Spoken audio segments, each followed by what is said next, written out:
In the headlines, Kano State Governor Kabir leads demolition of building allegedly privatized by Ganduje's government. Court dismisses petition against Governor Makinde, awards 600,000 naira against Action Alliance. Police recover 10 guns, other weapons at auxiliaries hideout in Oyo State. And on the foreign scene, death toll surpasses 280, hundreds injured in triple train crash, worst in over 2 decades, as President Tinubu commiserate with India. Hello and welcome to Trust TV News Update. I'm Aisha Salihu. Thanks for joining us.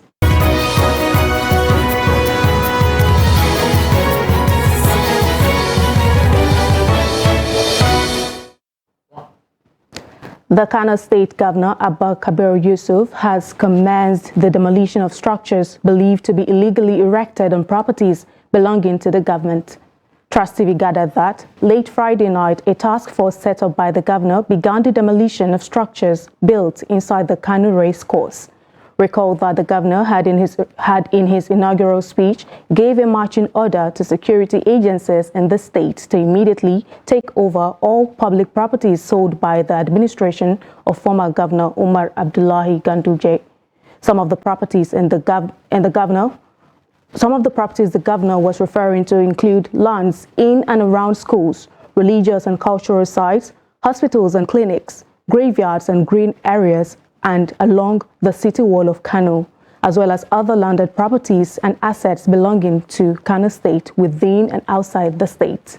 He announced that a judicial commission of inquiry would be empaneled in the coming days to ensure that all perpetrators are brought to justice. In a related development, the governor, during a visit to the Kano State Pilgrims Camp on Friday, also directed all land developers at the Hajj camp to stop immediately.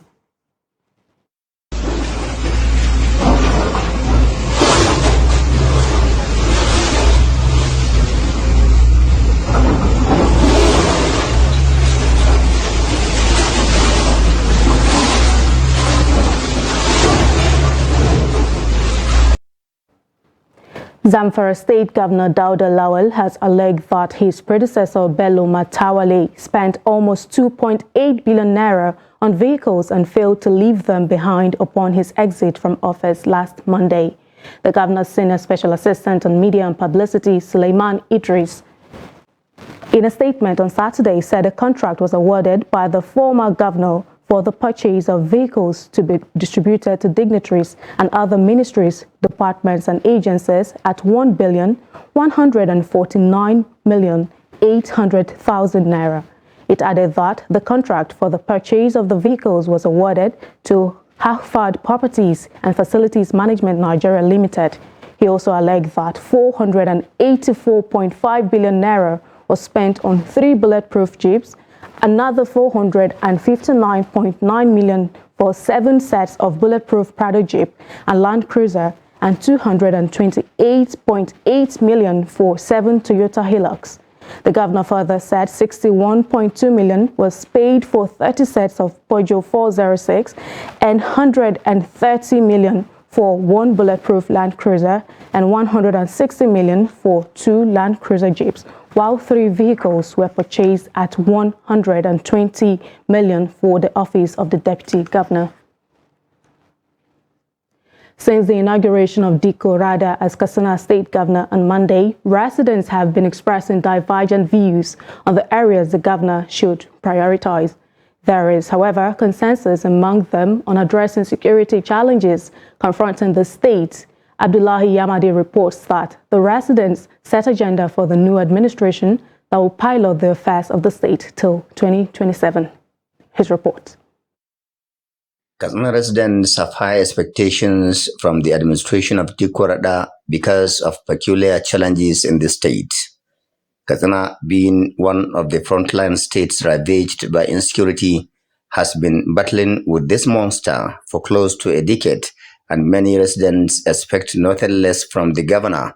Katsina State is bedeviled with so many issues, so many problematic issues, especially when it comes to the issue of security.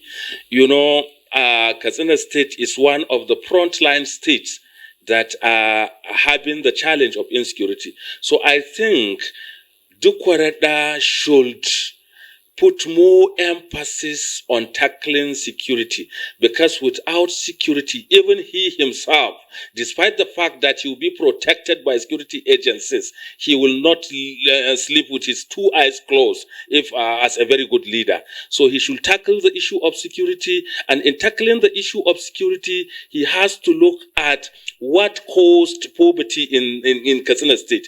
I sympathize with the new governor, but I pray honestly and sincerely to Almighty God that Dukwarada does not fail. Dukwarada should not fail. Dukwarada cannot afford to fail the people of Katsina State, because really, honestly, everybody in Katsina State is aware, and we are very much desirous of change and improvement in life standards from what we witnessed in the last 8 years. Another poser from the residents is whether the administration will find a magic wand to address the problems within a short period of time. Over the next 4 years, our task as government is to provide peace and prosperity for the people of Katsina State. The insecurity issues will be paramount of this administration, and I will deploy all available resources to end banditry and criminality across the state, inshallah.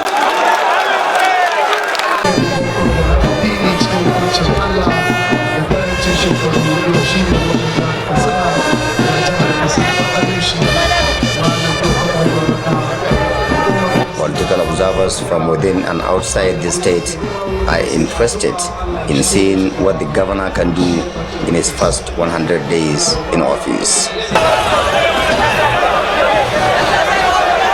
Abdullahi Ismayamadi, Trust Television News, Katsina.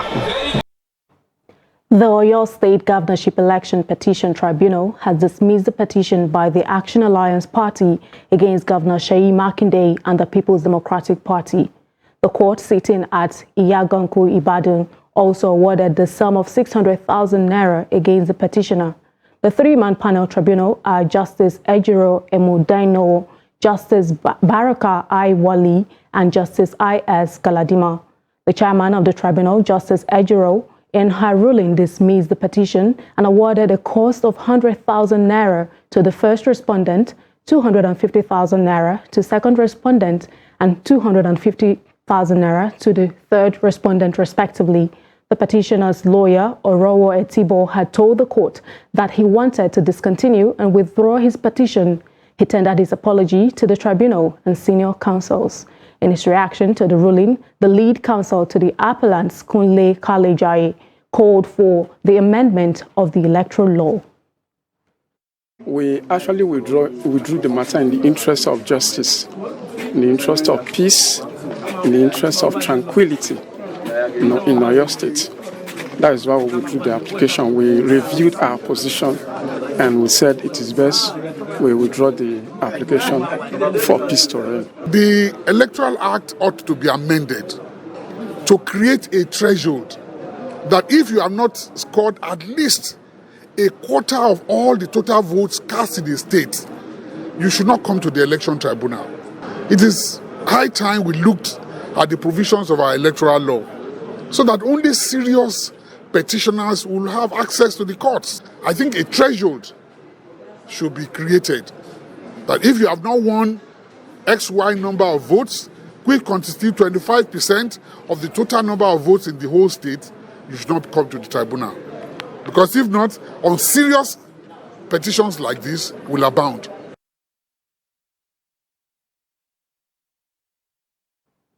The People's Democratic Party have continued the presentation of its witnesses at the Presidential Election Tribunal, challenging election of President Bola Tinubu and Vice President Kashim Shettima. The witnesses, who were party agents in Niger, Borno, and Ebonyi states, told the tribunal the actual election results were not what INEC presented. The Labour Party, on its part, presented election results sheets from Lagos, Oyo, Edo, Bayelsa, Akwa Ibom, and Adamawa states, which were admitted as evidence. Councils to Bola Tinubu, APC and INEC, however, opposed admissibility of the documents tendered as evidence by the Labour Party. The Lamidia Papa faction of the Labour Party has appealed to Peter Obi, the party's presidential candidate, to withdraw the case filed at the Presidential Election Petitions Tribunal due to concerns about his perceived lack of commitment in pursuing the matter. Speaking to journalists in Abuja on Friday, Abayomi Arobambi, the factional national publicity secretary of the party, highlighted that Obi has failed to provide substantial evidence to support his claims since the Presidential Election Petition Tribunal sessions began. Arobambi also addressed the issue of fuel subsidy removal and criticized the Nigeria Labour Congress and Trade Union Congress for rejecting the new pump price of petrol. When they wrote that letter to INEC that Obi could not pay 1.5 million, who are they deceiving? Council was sick, who are they deceiving? Just 2 out of many of them, they stole a court process when time is already against our party. They are aware that election process are sui generis. It doesn't wait for anybody. And yesterday, like I said, the court had to give them a stand down of 10 minutes to fight their process, but they came back and you heard what the court told them that they are not serious. So where is the stolen mandate that we are running after when the 5 justices unanimously passed out damning verdict that Mr. Peter Obi is not serious? The former Minister of Women Affairs, Pauline Tallen, has finally opened up on her recent trip to the Economic and Financial Crimes Commission's office in Abuja. Earlier reports on Friday had stated that the former minister was being questioned over allegations of 2 billion naira meant for the African First Lady Peace Mission program that was improperly used. Tallen, in a statement released early Saturday, disclosed that she arrived at the EFCC office on her own accord, adding that she wasn't detained or invited either. Reports surfaced on Friday that the former minister was being questioned over claims of the misappropriation of 2 billion naira for the African First Lady Peace Mission project. The former minister said she visited the EFCC headquarters to address the extremely false claims that had lately been made against her. Although she did not specify the reasons for her visit, Tallen stressed that economic and political infrastructure should be used to serve the nation and not be used as a tool for bias or intimidation. You're watching the news update on Trust Television, coming up after the break. We'll take a look at how renewable energy is transforming lives. Do stay with us. Now, as part of efforts to support Africa's goal of strengthening... Now, looking at the activity chart, as you can see right here, a total volume of 130... Treated a Boko Haram crisis that at that time was restricted to Yobe. How secure are they? You can see security men with blood. This is the road leading up to the... Already, if you look at English squad, you are looking at EPL, you are looking at their names. You are not looking at...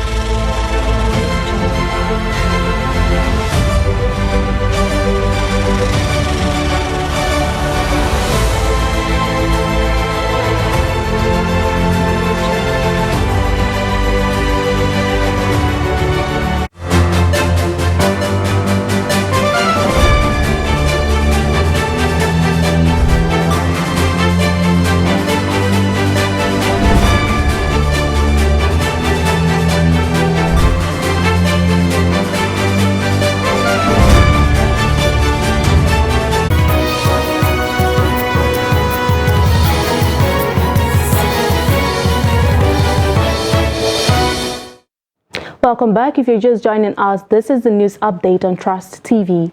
Let's take a look at some of our top stories.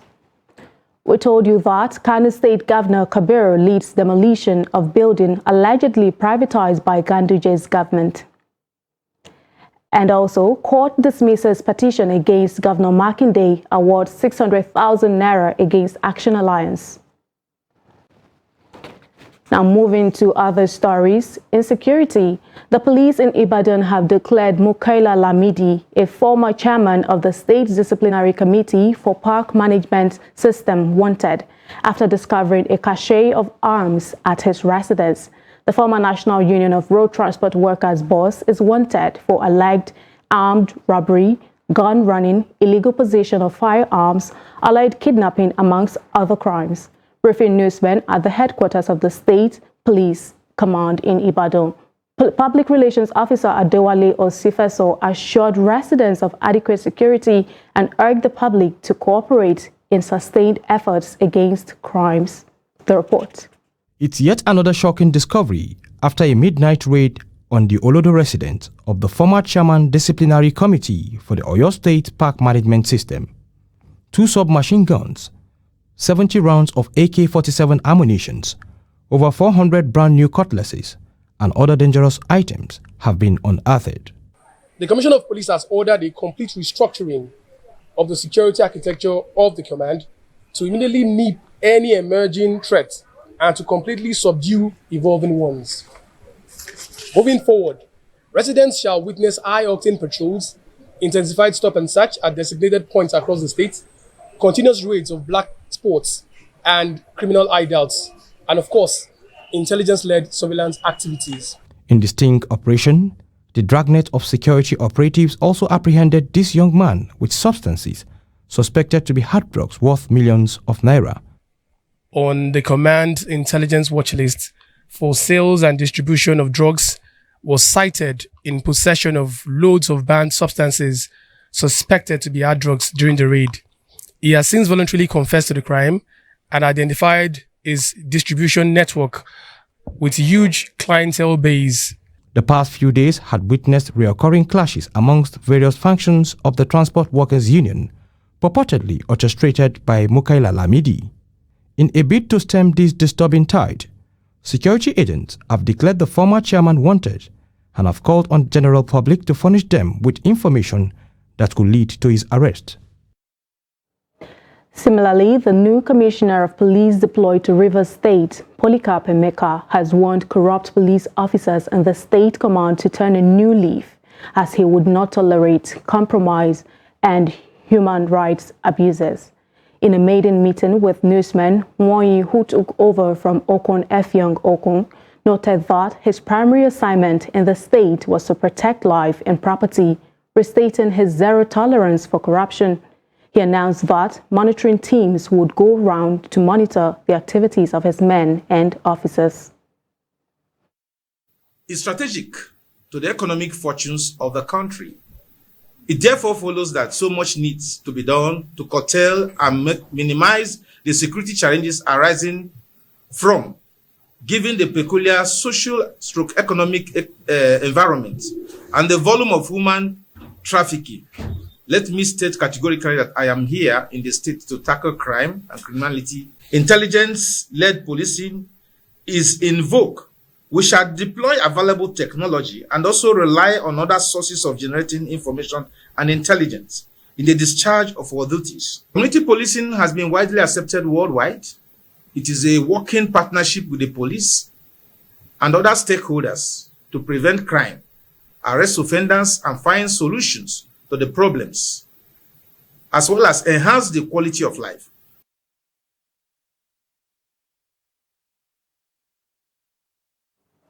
As the world grapples with the effects of climate change, many communities are turning attention to renewable energy sources to reduce carbon emission.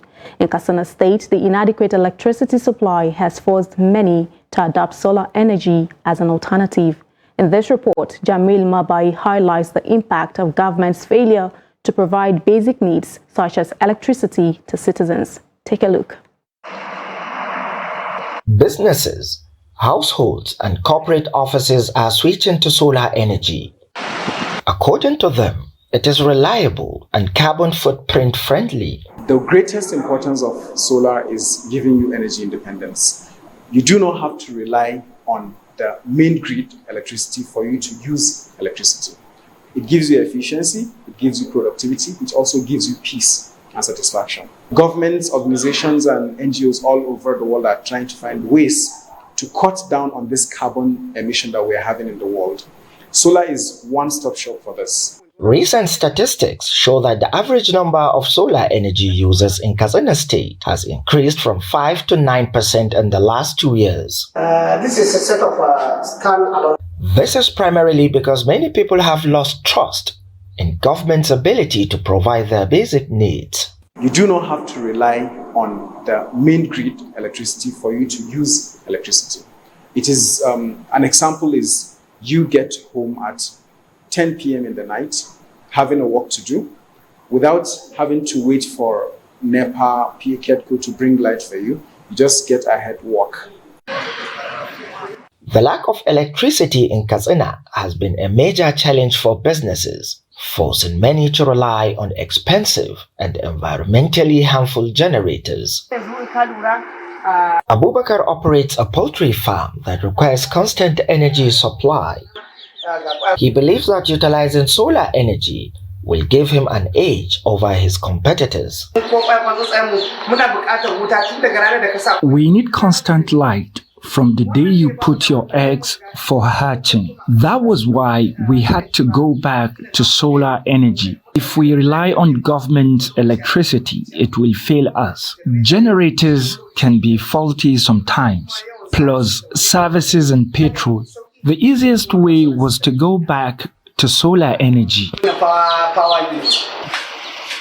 Solar energy is becoming increasingly popular despite its high installation cost. It is a wise long-term investment that pays off in the end. Not only it is cheaper in the long run, but also environmental friendly.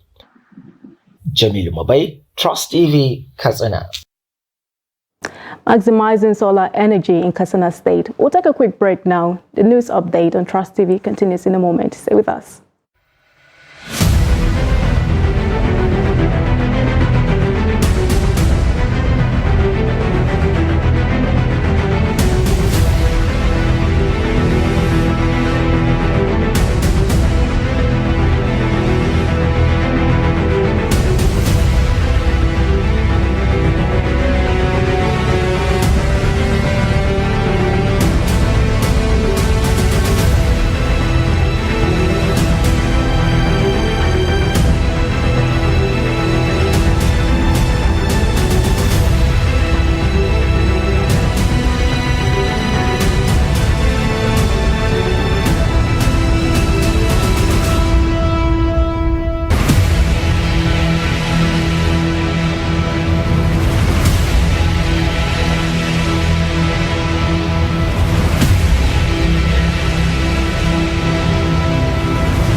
Welcome back. This is still the news update on Trust TV. Moving away from Nigeria, at least 288 people were killed and hundreds more injured in a 3-train collision in India, officials said on Saturday. The country's deadliest rail accident in more than 20 years. Wreckage debris was piled high at the crash site near Balasore in the eastern state of Odisha, where some carriages had been tossed far from the tracks and others flipped over entirely. Smashed train compartments were torn open in the impact late on Friday, leaving blood-stained holes on their sides. Sudhanshu Sarangi, Director General of Odisha Fire Services, said the death toll stood at 288 but was expected to go higher, potentially approaching 380. Meanwhile, President Bola Ahmed Tinubu has sent a message of commiseration to the government and people of the Republic of India over a multiple train crash in the country, which killed over 280 passengers. The fatal crash involving 2 passenger trains and a goods train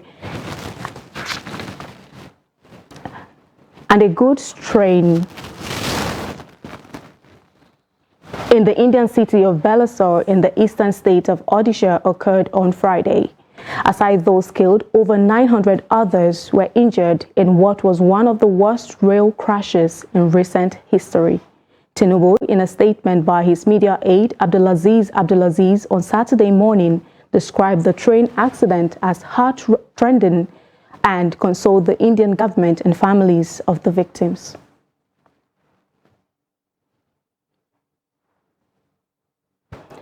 In sports news, Napoli striker Victor Osimhen has won the Best Striker Award for the 2022-2023 Serie A season. The Serie A made the announcement on Friday, saying the striker fended off competition from Lautaro Martinez of Inter Milan and AC Milan's Rafael Leao to scoop the prize. The Nigerian bagged the award, having scored 25 league goals this term, 4 times more than his closest rival, Martinez, with just 1 game to go. The Super Eagles forward emerged as the top striker, having led Napoli to its first Serie A crown since the 1989-1990 season. That was the club's 3rd domestic title after previously winning it in 1987. The 24-year-old player is on the verge of emerging as the first African to finish as the top. And with that, we've come to the end of Trust TV News Update at this hour. Don't forget to follow us across all of our social media platforms and join us on our YouTube live stream. I'm Aisha Salihu. Thanks for watching.